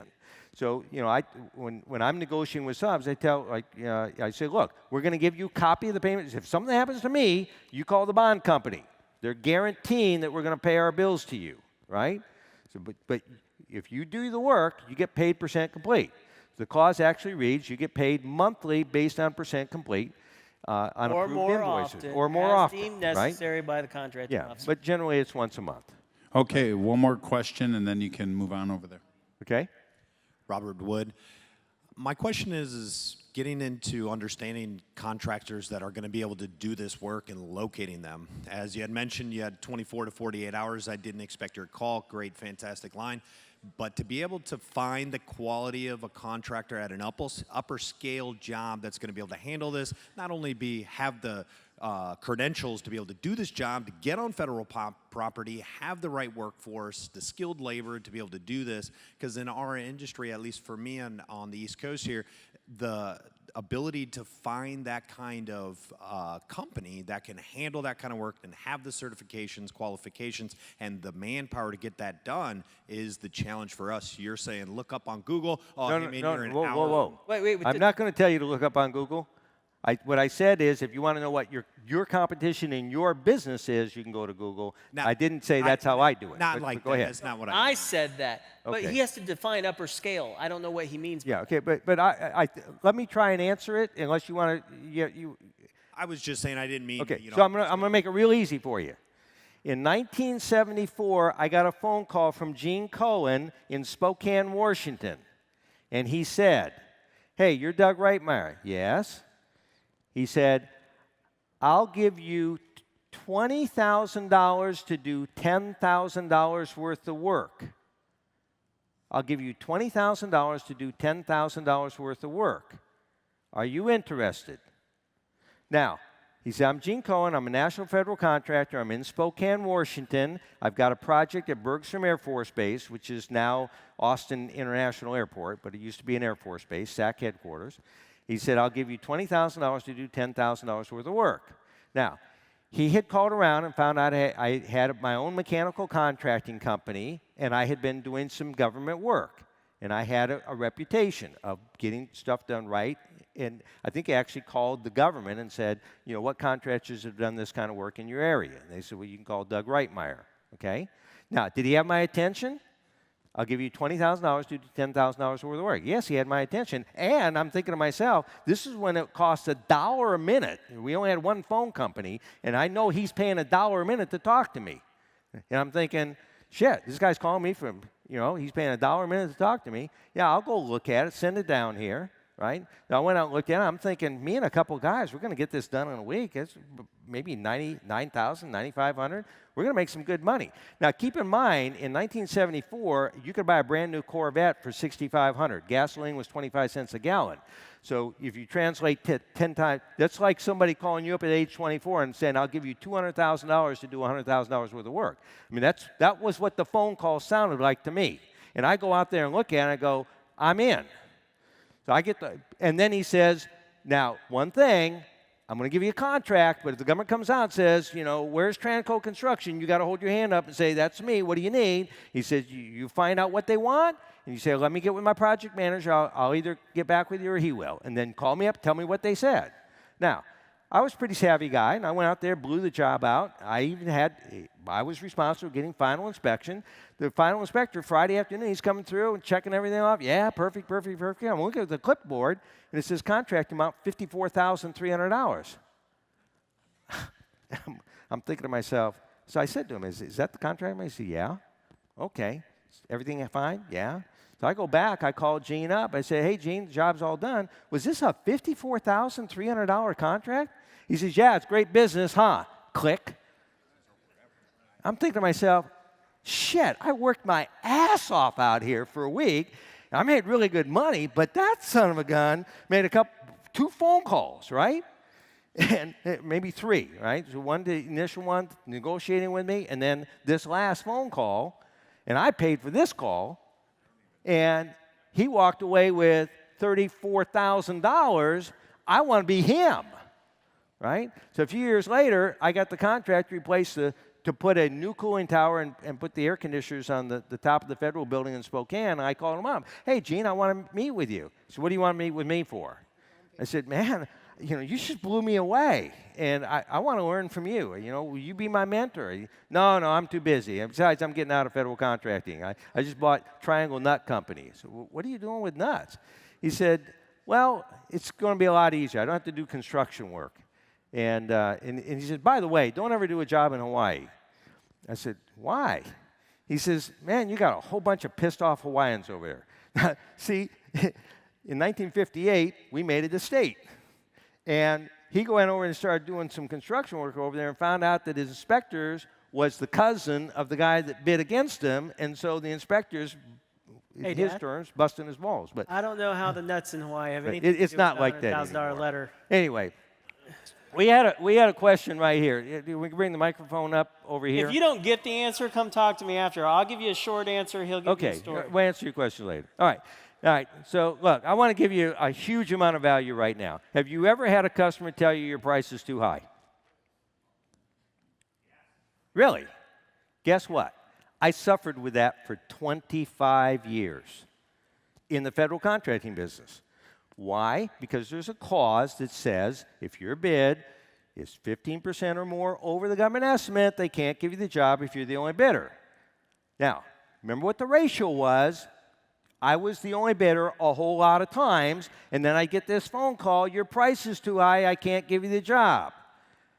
And every time it was like a dagger going to my stomach because I was thinking I only had 2 options. I could either not take the job or lower my price. Now, if you've done all the work to get to the point that you got the bid turned in, and then those are your only 2 options, can you understand how frustrating that was? For 25 years, I struggled with that. But over that period of time, different things happened, like the one I just showed you. But there's a number of different things. I don't know if we have them on here. Are they on here? Yeah. This job here, I bid for $87,000. This is Virginia, the Appalachian Mountains, called Shenandoah National Park. Now, what they wanted was a gate operator to go on the gates at the 2 ends of the park. They're 60 miles apart. So this thing's kind of long shaped like that. At this place, they got a gate. At this place, they got a gate. But they wanted it automated with 6 gate openers. So think like garage door openers. So they had 6 Ranger vehicles, and they wanted a button. They could push a button, and the gate would open. I bid that job to put the 2 gate openers in for $87,000. When I saw the bid results, it was 3 things.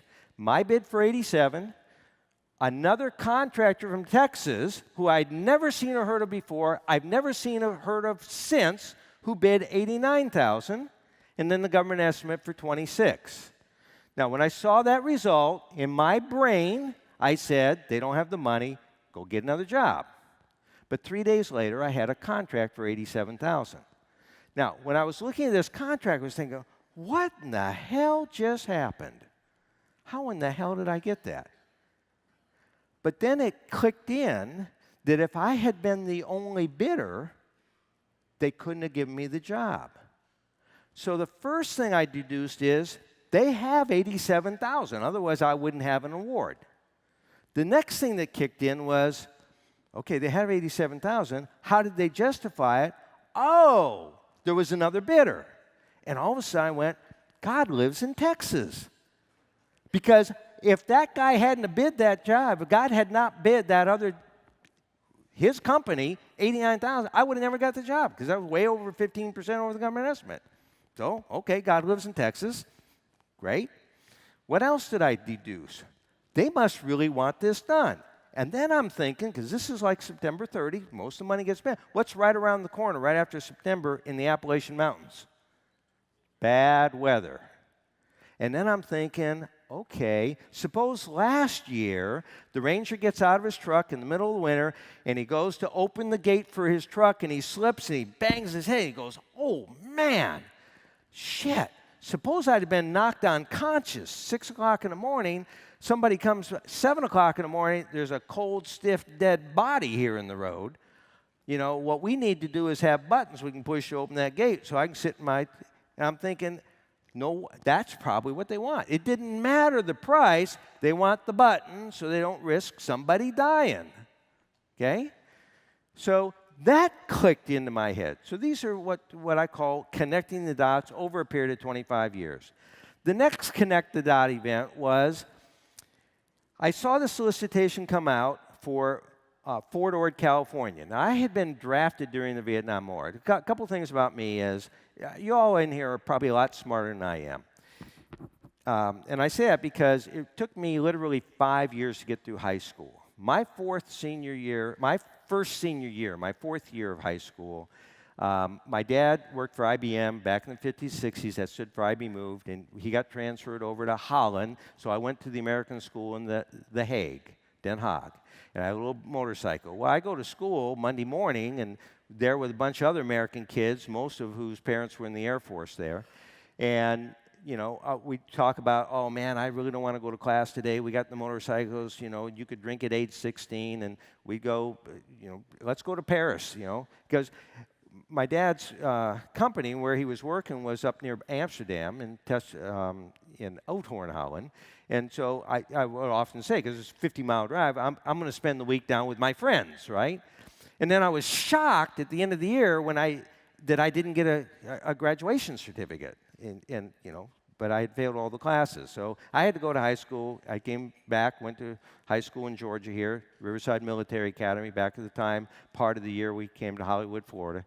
But I did eventually graduate. I'm a college dropout. I got drafted during the Vietnam War. I had basic training at Fort Ord and got out of the Army in 1973. But in the meantime, I had started a company, and I was doing some residential and some commercial work and selling mobile home dealers their air conditioning systems. My brother and I could literally put in 10 in a day. And at the end of the day, there was a guy that rented a little ski boat for $9 an hour, and we'd go ski in our underwear to get all the crap off of after putting these mobile home air conditioners. But a guy went bankrupt on me and took me for 20 grand. Now, I went to the bank, and I told Bernie Beck, who owned his own bank, I said, I need to borrow 20 grand, but I'm only going to do federal contracts. And he said, why? I said, because they're the only people I know that run out of money, they just print more. He loaned me the money. And together, he and I mean, he backed me everything that I did for the next 33 years until he passed away. You know, whatever I needed, he gave it to me, and I did over $1 billion in federal contracts. But this one particular job at Fort Ord, the government decided to close the base. So they call a base realignment, a BRAC contract, B-R-A-C. And they have to clean everything up. So all the M16 bullets that I shot into the hillside, learning how to be an expert rifleman in basic training, all that stuff had to be cleaned up. But one of the things that they had to do is they had to bring the telephone poles into compliance with GO95. And when I'm reading the solicitation, I'm going, I don't know what GO95 is. Does anybody here know what GO95 is? And I'm thinking, if I don't know, nobody else knows either. I'll probably be the only bidder. So I bought the book, and I read it, and then I put a cover letter saying, I'm a licensed master electrician, I've studied GO95, I know what the standards are, I know exactly what you need. Here's my bid for $137,000. Where'd the $137,000 come from? I was thinking, how is the government going to estimate this job? Okay, you take a lineman rate, he's got to climb the pole, he's got to readjust the hardware, because GO 95 says anything on the pole that's not being used has to come off. And they had run a bunch of energy management control system, EMCS wires, to all across 211 poles out to all the buildings so they could sit at a computer and turn buildings on and off in case we have another war. But now they got to turn the whole thing over to civilian authority because they're not using that. That hardware and wire has to come down. So I figured, well, that's probably about $100,000, and anybody in that business would probably have figures about $37,000 for overhead and profit. So I bid it for $137,000. When I saw the bid results, there was another California contractor, just a normal general contractor, the bid job at $84,000.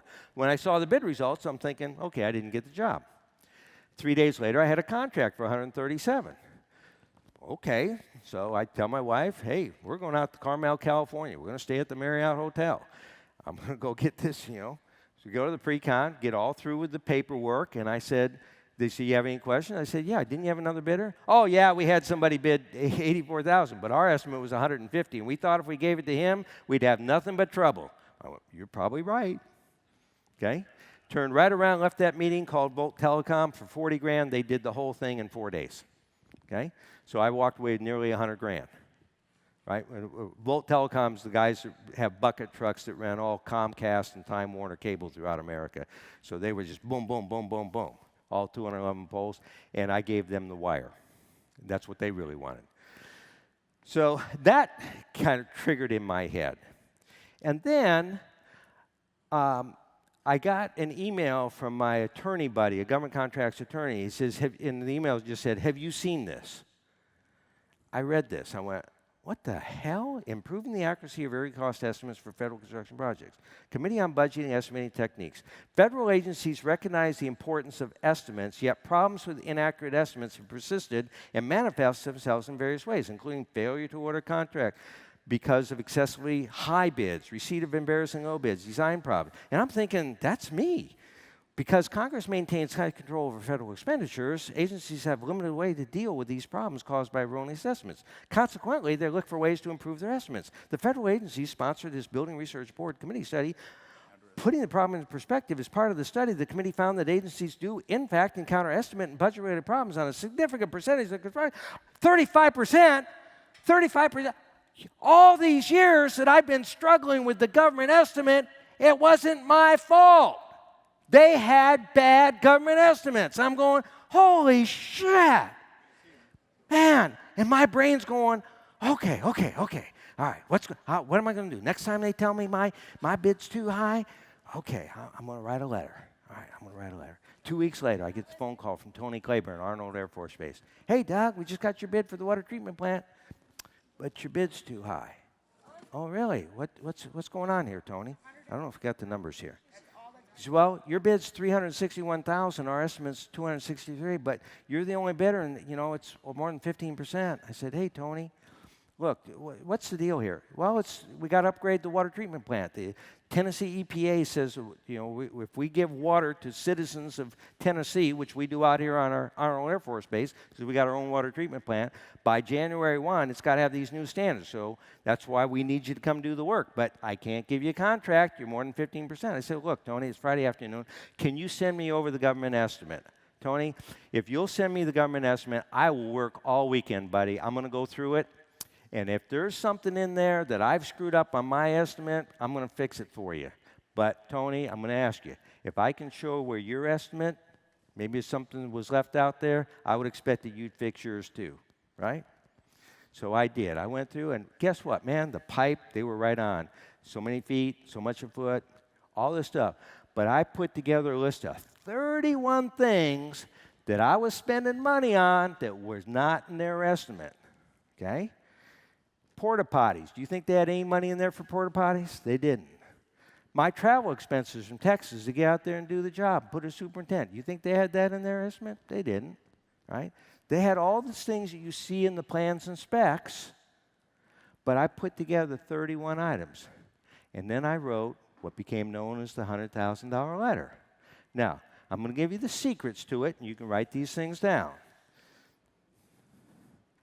So that's what it looked like, the $100,000 letter. Put that Okay? back now. Okay. So anyway, basically it said, Dear Contracting Officer. Do I say Dear Tony? Hell no. Okay? Dear Contracting Officer, I'm the guy that put the bid together. And I appreciate there's more work. I can appreciate that there's more work than maybe was included in the government estimate, but this is a common problem. And the reason it's a common problem is because when we leave the job site, there's expenses that I'm going to have to incur, like insurance, bonding, and so forth, that there's not going to be any evidence that I spent that money. You don't see it in the plans or specifications, okay? So it's not, you didn't make, you know, it's not something, it's a real common problem. There's nobody did anything wrong. They just didn't consider all the expenses that I'm going to have. And then, so that's the first paragraph.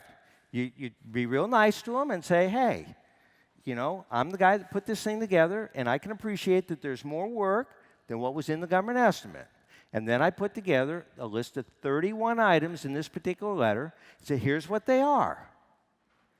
And then the last paragraph said, if you'll take this list to your estimators and ask how much they put in their estimate for this stuff, and whatever they've left out, because I don't see it in your estimate now, if you factor in something for that, I'm sure that we'll get to a number that'll work for both of us. So I left it open to negotiation. Now, I didn't hear anything back Monday, but Tuesday morning I had a full price contract for $361,000, and over the next 90 days, I banked over $100,000. Do you understand how that suddenly was, I had a $100,000 letter? That letter has been written many times. I think you use versions of it to get the big-ass fan job, right? Yeah. And so it basically explains where this disparity is. And Andy got a unique project that big-ass fans had bid for 42, we found out. You The bid basic it for concept of the $100,000 letters, it's now getting them off their number and getting it more in line with that 15% gap than us having to come down on our price. I mean, we've had clients that come out of our workshop and go, you know, it's so many times somebody says, you know, your price is too high, and I just felt like I had only two choices, and I just really had nothing back to say. And a lot of things in life can be handled really well by just having a proper response prepared to say. I mean, how many times have you walked away from a situation about, oh, I wish I would have said that? And this $100,000 letter gives you a response to your price is too high, and that in and of itself is something massively great, okay? So what happens now? Well, we're going to do a little bit of Q&A in a second. You can meet us over at booth 55. We put together this 2-day program. Nobody signed up for it. So if any one person, we're going to honor the deal up to about 1 o'clock, 2 o'clock this afternoon. We're going to honor that if you want to go to the 2-day workshop that was put together for WTS, you can go to that. You might be the only person in the room, or you can go into the 3-day workshop. One of the questions that came up yesterday is, what's the difference between 2 days and 3 days? And then the funny guy said 1 day. The main difference is our 3-day workshop, the way that we designed it was that you'd come into our workshop and, well, I'll just give you an example. A guy comes into our workshop, he's been to our workshop 3 times. He's a 30-year veteran of federal government construction. And I'm looking at him thinking, you know, you're a really smart guy and I really like him. And at the end of the 3rd workshop, he walks up to me and goes, hey, Sean, that thing you taught about the subcontract agreements, you know, that last part here, he says, I'm going to go home and I'm going to implement that into my business. And I'm thinking, holy crap. I'm thinking, we've taught that to him 2 times. He's just now being aware of this. And that's like, you know, when you're putting together a workshop to teach everybody everything they need to know about contracting with the government, you've got like your main 5, you know, we're going to hit them with this, we're going to get them with this, and if they walk away with those 5 things, and this subcontract agreement thing was one of the main 5, and this is his 3rd time, and I'm internally thinking, how did we not get this across? But I said to him, hey, David, that sounds great, man, I'm glad you're going to implement that. But I'm going home that night thinking, man, I must have done something wrong. And then my favorite movie came on. My favorite movie is The Princess Bride, and I'm sitting back and I'm watching it, and I'm not really paying attention. I'm kind of reading other things, and I'm thinking, you know, maybe the workshop is kind of like your favorite movie where After you've seen it 5 or 6 times, you don't have to pay attention to it, but when your favorite part comes up, you can pay attention. Or if you hear something different you hadn't seen before, you might catch that. And I thought maybe the workshop's like that, where the first time you come, maybe it's like drinking out of a fire hose, and you're trying to absorb all this information in 3 days. And then maybe you need to come back, because different things that we teach in the workshop might mean different things to you at different times in your career as a federal contractor. So we just included that. We just said, hey, if you come into our 3-day workshop, you can come to any future 3-day workshop at no cost for as long as we're ever doing them. The 2-day is just a one-time event that this was our goodwill to the industry, and thank you for us coming. An inexpensive, relatively inexpensive way to get in. What's the difference in price? Well, we put this thing together, basically $2,500 a person for the 2-day. We ask for investments of $49.97 a person for the 3-day, but that obviously includes returning at any time and a lot more valuable information. And you get to listen to me make fun of my dad for 3 days. I mean, who would want to miss that? Andy can tell you about that, huh? So, okay. Look, I don't want to say anymore. They can decide for themselves with that. Yep. What I do want to do is help you guys understand how in 3 days we take you mentally from where you are to becoming a national federal contractor. And we're extremely successful at doing that. Andy Rosberg is doing a project down in Hot Springs, Arkansas. His first contract was up in Pennsylvania. He's a Long Island contractor. I think most of your work was out at Kennedy Airport, that area, and working for the local government agencies, but not federal. He's now doing bidding. I think the first job you bid was Lassen, California, wasn't it? The one you called me about, the fire protection job. So, we mentally move you from where you are to this concept of stop working for cost plus overhead and profit. You're going to start working at what's the value to the customer. You're going to learn scripting. Hey, do you have a budget associated with that? What if that's not enough? Can you get more, right? Do we have to do all the work now, or can we take care of the most important part now with the funds you do have, and when you get additional funds to invest, later? So all these scripts that I've perfected over 40 years of doing business with the federal government, you're going to have these scripts. How vital are the scripts, Andy? do you want to do Q&A? They work. I mean, look, this is where it's at, is learning how to shift yourself into this getting high-value contracts. The definition of high-value contract is one that takes very little of your time, little of your resources, gives you a huge cash return. That's what we do. We'll be glad to do it for people here if you want to come to Austin, but that's okay. Now, one of the question in the back of the room there was, how do you find really good people? I'm going to tell you how easy this is. So I'll give you another secret here. One of the secrets to Bid Tracker is that in 3 seconds, I can tell certain things that trick in my mind. And I saw this one, the John Quincy Adams home in Quincy, Massachusetts, needed to upgrade the old galvanized steel pipe that had been part of the New Deal back in the Great Depression. So the government funded getting water throughout the city of Quincy. People used to have wells. Now they got water going down the street. In the 70s and 80s, they replaced all that old galvanized pipe running up and down the street with PVC.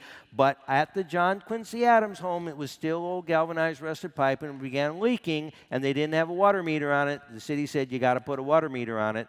And instantly, in less than 3 seconds, not only did I know that they needed that work done, but it was being advertised out of the National Park Service in Maine. The secret ingredient here is that if you're a plumber looking for federal contract at FezBizOps and you're using a little search function, that job would not show up in Massachusetts because it wasn't a Massachusetts office advertising. It was a Maine office. So if you're a plumber in Maine, you find this plumbing job, but you have to be licensed as a plumber in Maine? Yes. Is that license good in Massachusetts? No. So instantly I go, I'm going to be the only bidder. So if you know you're going to be the only bidder, does your number go up or down? $43,000. We'll replace that pipe for you. We get the contract. First of all, they say the price is too high. They get the $100,000 letter. I get a $43,000 contract. Where's my next phone call? Because I got to get it done. Now, I know there's plenty of money in it. And this got Andy in trouble. But he's learned a good lesson on this, right? So I teach certain things. Don't just assume that you know because I know. right? If you don't know, you pick up the phone and you call me. But what I did is I called the City of Quincy Building Department, asked for the plumbing inspector. When I got a hold of Bob, I said, hey, Bob, I'm Doug Reitmeyer. I'm a national federal contractor. I do work only for the federal government. They have a home there, a national historic structure called the John Quincy Adams Home. He goes, yeah, I've taken my granddaughter there.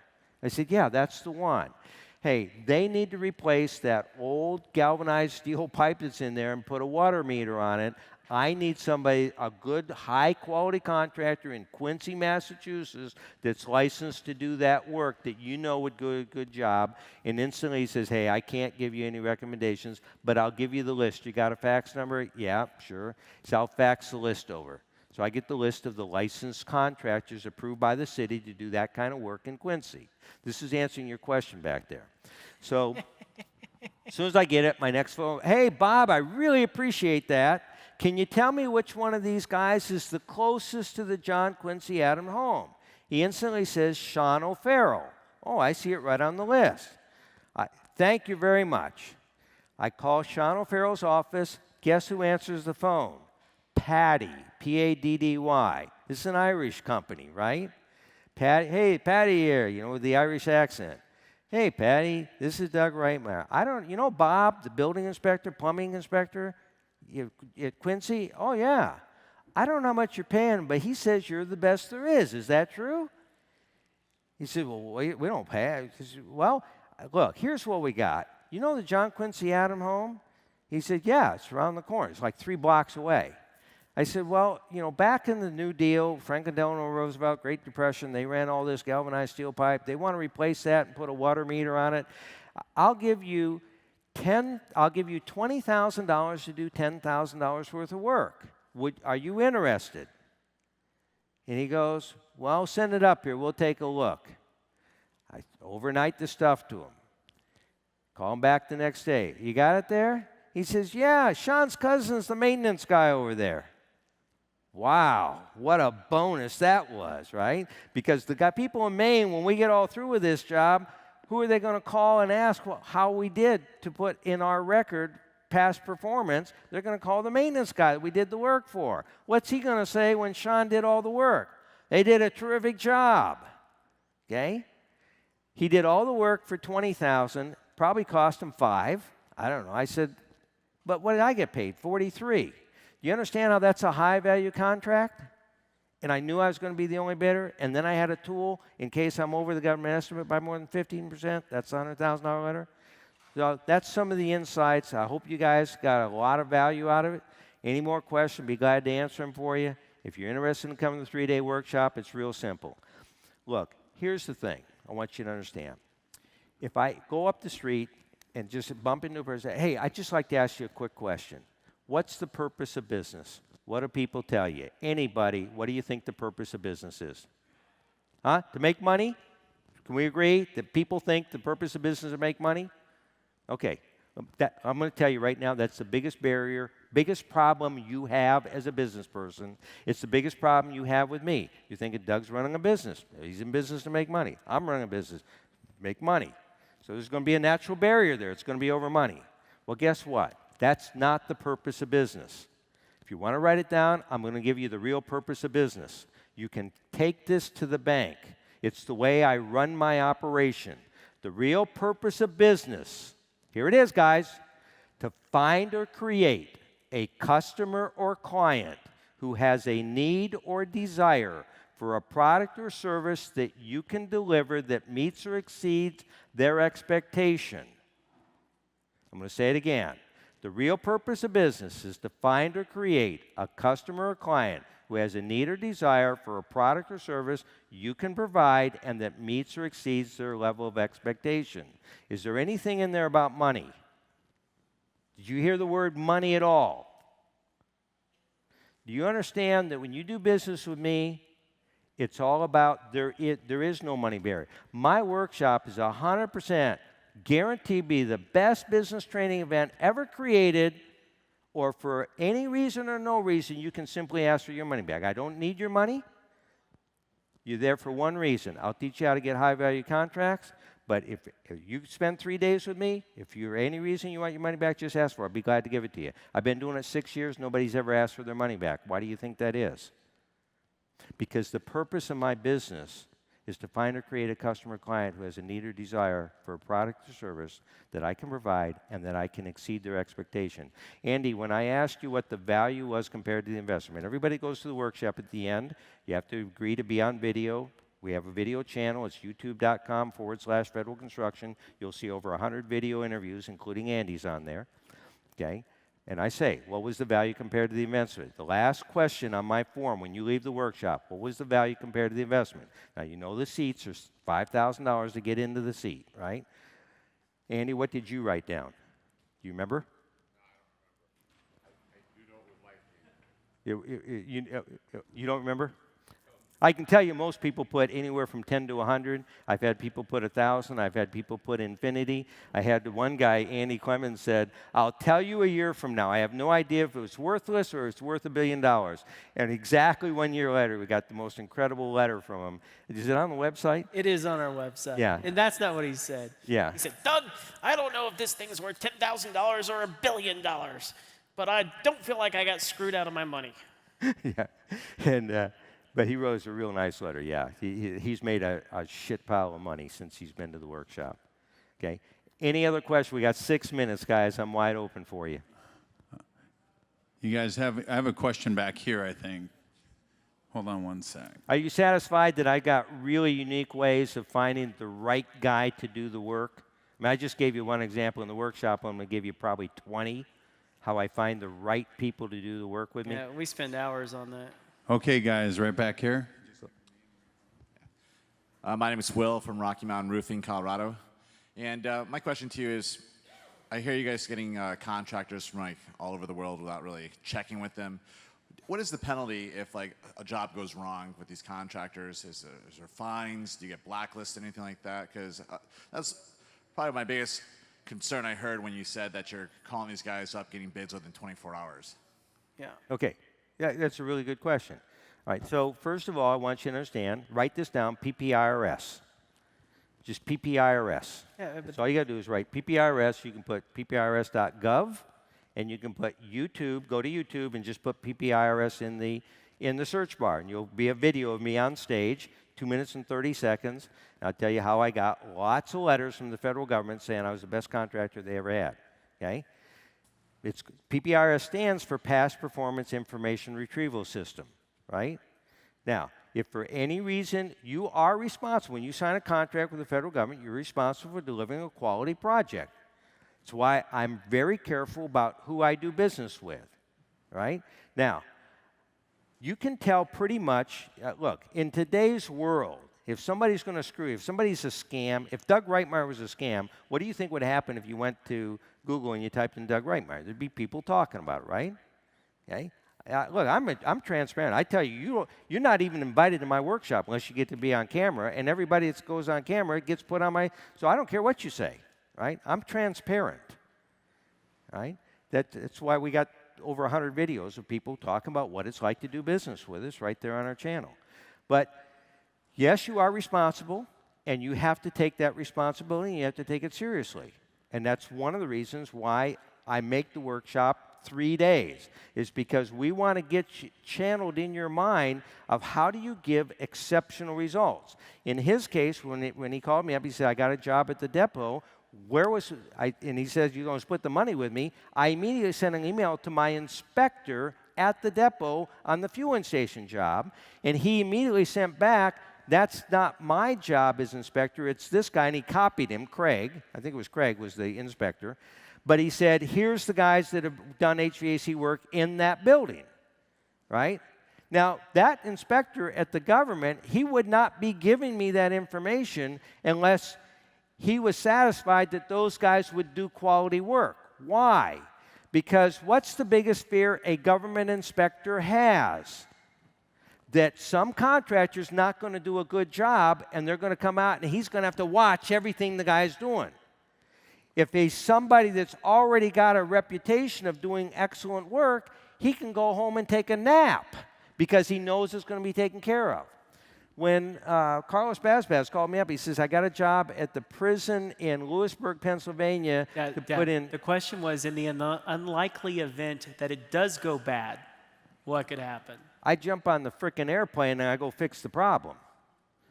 I sent some people an email. It was 6 days with Doug, where some guys in our workshop got a job and they didn't know what it was going to take to do it. And I looked at it was a pretty serious job. Had to be done in a 2-week window. If you want to see it, you can send an email to You Doug. can come talk to me also, and I'll be I'll taking be glad to for the give rest you of the afternoon. firsthand Does anybody experience. else have a question that they want to hear? 1 year. Government requires 1 year warranty.